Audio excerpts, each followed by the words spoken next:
So காலையிலே சப்பாத்தி சுட்டுட்டேன்.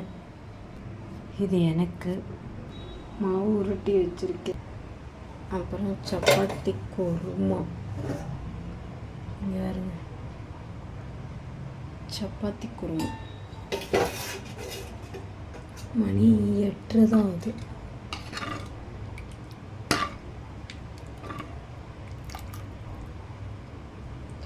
சப்பாத்தி, தோசை, பணியாரம் இது எல்லாத்துக்கும் சாப்பிடலாம். பால் காய வச்சுருக்கேன், இன்னும் குடிக்கல. சப்பாத்தி போட்டு டக்கு டக்குன்னு எடுத்துருவோம்.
காலையில் சுகருக்கு வந்து சப்பாத்தி இதுவும் சாப்பிடணும், சரிங்களா? நம்மளுக்கு சுகர் இல்லை, ஆனால் சப்பாத்தி வந்து பிடிக்கும். அதனால் வந்து நம்ம உருட்டி எடுத்து பண்ணிக்கிறோம். ஸோ மொத்தம் எத்தனை சப்பாத்தி வந்துருக்குன்னா, இங்கே ஒரு 3, 4, மொத்தம் 6 சப்பாத்தி. 6ல் வந்து 2 எனக்கு. போய் சுட்டு வச்சுட்டு போயிட வேண்டியதுதான். மறுபடியும் வந்து சாப்பிட்டுக்கலாம். மணி 8 தானே ஆகுது.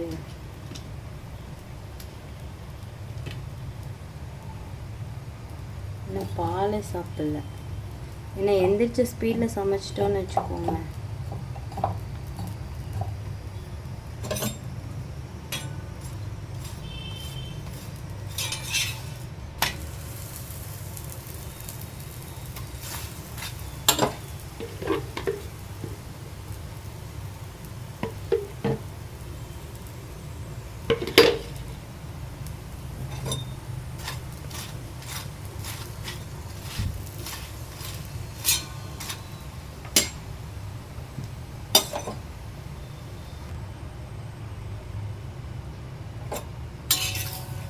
அவ்வளோதான், ரெடி ஆகிடுச்சு. அடுத்த சப்பாத்தி போட்டுருவோம்.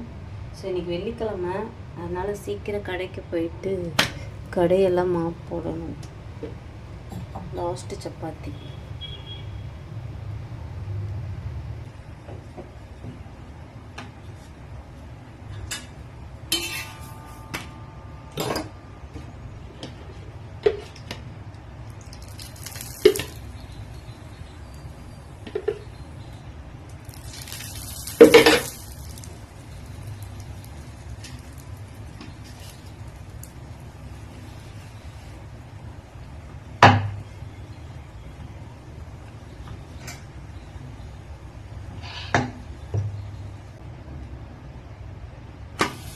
லாஸ்ட் சப்பாத்தி.